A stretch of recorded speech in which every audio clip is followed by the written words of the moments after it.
Hello everyone, welcome back to my channel Nipa's creation. আশা করছি তোমরা সবাই খুব ভালো আছো আর আমিও খুব ভালো আছি। তো আজকের ব্লগটা শুরু করছি আমি একদম সকাল সকাল, তাও 9টা বেজে গেছে। অনেকটা উঠতে লেট হয়ে গেছে, তার কারণ আজকে আমি টেনশন ফ্রি ছিলাম। আমার মা এসছে বাড়িতে, আগে ভিডিওতে বলেছি মা, আর এই দেখো আমার ছোট্ট বুনু এসেছে। তো সকাল সকাল মা উঠে তো আমার সমস্ত কাজ করেই দিয়েছে, এই জন্য আমি রিল্যাক্সে ঘুমাচ্ছিলাম। আর সকাল সকাল এই যে দেখতে পাচ্ছ আমি ব্রাশ করছি, তার আগে দেখাচ্ছি দেখো মা রান্নাঘরটাকে পুরো একদম আমার ক্লিন করে দিয়েছে সকাল সকাল উঠে। আর মা আর আমি দুজনে এখন ব্রাশ করব। ব্রাশ করার পরে মাকে বললাম যে মা তুমি কি চা খাবে বলো, আমি চা বানাচ্ছি। তো আমরা তো সকালবেলা লাল চাটাই খাই, তো লাল চাটাই আমি বানাবো। আজকে তোমাদেরকে দেখাবো যে প্রেগনেন্সিতে আমাকে সারাটা দিন কি কি কাজ করতে হয়, আর ডক্টর আমাকে কি কি কাজ বারণ করেছে করতে।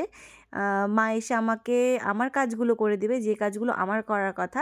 তো সকালবেলা উঠে তো দেখতেই পেলে ফার্স্টে সমস্ত রান্নাঘর পরিষ্কার করেছে, রান্নাঘর মোছা হয়ে গেছে আমার। আর এদিকে মা আমার জন্য কচুর লতি এনেছিল, কচুর লতি আমার খুব খেতে ইচ্ছে করছিল। আর তার সাথে সাথে মাকে আমি চা বানিয়ে দিচ্ছিলাম। আর এদিকে মা ভাতও বসিয়ে দিয়েছিল, ভাতও রান্না হয়ে গেছিলো। তো আজকের ভিডিওতে আমি সারাদিন দেখাবো আমার মা এসে আমাকে কতটা হেল্প করে দিয়ে যায়, আর আমার মা সারাটা দিন কি কি কাজ করতে পারে, মানে একটা মানুষ সারাদিন কতটা পরিমাণে খাটাখাটনি করতে পারে। তাহলে সকাল সকাল কত কাজকর্ম হয়ে গেছিল মার। উঠোনটাকেও সুন্দর গোবর মাটি দিয়ে লেপে দিয়েছিল, আর সারাটা ঘর দৌড় মুছে দিচ্ছিল, আমার ঘর মুছেছিল। সকালবেলা তো রান্নাঘর মোছা হয়ে গেছিলো, এখানটাতে বারান্দাটা মুছে দিচ্ছিল। আর আমার ঘর, তারপরে তোমার সিঁড়ি টিড়ি সমস্ত কিছু কিন্তু মা একদম মুছে দিয়েছিল। আমি সত্যি বলতে একটা কিচ্ছু করিনি, জল পর্যন্ত ভরে খাইনি। তারপর এসেছিল, বলল যে না তোর বেডশিটটাও চেঞ্জ করে একবারে কেচে দিই। মা কিন্তু প্রচুর জামাকাপড় ধুয়েছিল, সেই জামাকাপড়ের ভিডিওগুলো তোমাদের সাথে আমি শেয়ার করব যে কি কি ভারী ভারী জামাকাপড় আমাকে মানে ধুতে হতো, আর ডক্টর আমাকে এই ভারী জিনিসগুলো কাজ করতে বারণ করেছে। ধরো জামাকাপড় কাচাকাচি, আর এখন তো শীতের সময়, আর শীত তো শেষ হয়ে গেছে এখন। তো ভারী ভারী জিনিসগুলো কেচে ধুয়ে তো তুলে রাখতে হবে। সেই জন্য মা বলছিল যে তুই রাখ, আমি এসে করে দেবো। আর কবে থেকে জানো তো ওয়ার্ড্রপটা অনেকটা মেসি হয়েছিল, ভাবলাম যে কবে ভাঁজ করব না করব। তো আমি মা দুজনে মিলে ওয়ার্ড্রপটা ভাঁজ করলাম। আর এদিকে দেখতে পাচ্ছ আমি দেখাচ্ছি যে সিঁড়িটিগুলো কতটা পরিষ্কার লাগছে এখন। আর মা এখানে স্নান করতে গেছে, আমার বোনেরও স্নান হয়ে গেছে আর আমারও স্নান হয়ে গেছে। তো বোন বলল যে দিদিভাই আমাকে একটু চুলটা একটু আঁচড়ে দে। আর ওর চুলের ভিডিওটাই কিন্তু তোমাদের আমি সাথে শেয়ার করব, অনেকেই দেখতে চাও আমার চুলের ভিডিও। আমি তো আমার চুলটা অনেকটা ছোট করে কেটে ফেলেছি, ওর ভিডিও নেক্সট ভিডিওতে আমি নিয়ে আসব। আর এখানটাতে মাকে বলছিলাম যে মা আমার প্রচণ্ড খিদে পেয়ে গেছে, 2:30 বেজে গেছে, তো আমাকে ভাত দাও। তো বললো যে হয়ে গেছে, দাঁড়া একটু এই মাছটা হয়ে নেক। তো এই মাছটা করবে, চিংড়ি মাছ আমার খুব প্রিয় একটা মাছ। তো এই মাছটা রান্না করার পরে কিন্তু আমি মা বুনু তিনজনে ভাত খেয়ে নেব। আর বড়মশাই তো বাড়িতে নেই, এর জন্য আর কি কোনো চাপও নেই। মাকে বললাম যে মা তুমি আজকে দিনটা একটু থেকে যাও। বললো না কালকে থেকেছি, আজকে আর থাকা যাবে না, বাড়িতে বাবা একা আছে, বাবারও রান্না বান্না করতে অসুবিধা হয়। তো ওইদিকে বোন আমাকে জল ভরে দিচ্ছিলো, এই দেখো আমাদের রান্নাবান্নাও হয়ে গেছে, মা ভাত বাড়ছিল আমার আর বুনুর জন্য। মা বলছিল পরে খাবে। এখানটাতে দেখো চিংড়ি মাছটা কি সুন্দর হয়েছে দেখতে।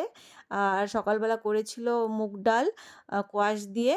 আর এই দেখো, আর বোন আমার ডাল ফাল কিছু খাবে না, বললো যে দিদিভাই আমি শুধু চিংড়ি মাছ দিয়ে খাবো। ও চিংড়ি মাছ দিয়ে খাচ্ছিল। আর খাওয়া দাওয়ার শেষে তারপরে বেডশিট, আমি নতুন বেডশিট একটা পাতলাম। তারপরে মা বলল যে এখন দে ফাঁকা আছি, ওয়ারড্রবটা একটু গুছিয়ে দিই। তো এখানটাতে দেখতে পাচ্ছ যে প্রচুর আমার ওয়ারড্রবে, মানে একটা ওয়ারড্রবে কত রকমের জামাকাপড় থাকে বুঝতেই পারছো। আমার হাজবেন্ডের সমস্ত জামাকাপড় ভাঁজ করতে মোটামুটি 2 ঘন্টা লেগে গেছিলো। আর আমি এই সাইডে বসে বসে শুধু মায়ের সাথে একটু গল্পগুজব করছিলাম, আর কিছুই করছিলাম না, সেভাবে কিছু একটা ভাঁজ করিনি। আর সত্যি জামাকাপড় এতগুলো একসাথে ভাঁজ করতে করতে কিন্তু শরীর কিন্তু খারাপ করে, মাথা ফাথা ঘোরায়। আর মা বলল যে না দে আমি করে দিই। তার তার মধ্যে সামনেই তো অনুষ্ঠানও আছে, লোকজন আসবে বাড়িতে, যদি এরকম ভেতরে নোংরা থাকে তাহলে কি বলবে সবাই, কি ভাববে না ভাববে। এর জন্য আমি একটু পরিষ্কার পরিচ্ছন্ন করে মাকে বললাম দিতে। আমি তো নিজে সেমন একটা করতে পারছি না, কারণ আমার নিজের শরীরটা এখন খুব খারাপ, যত দিন যাচ্ছে শরীরটা খুবই খারাপ হয়ে যাচ্ছে। আর আমার ভাল লাগছিল না, তার কারণ একটু পরে এই সমস্ত কাজবাজ শেষ হলে মা আবার বাড়ি চলে যাবে। মা জাস্ট একটা দিনের জন্য আমার কাছে এসেছিল।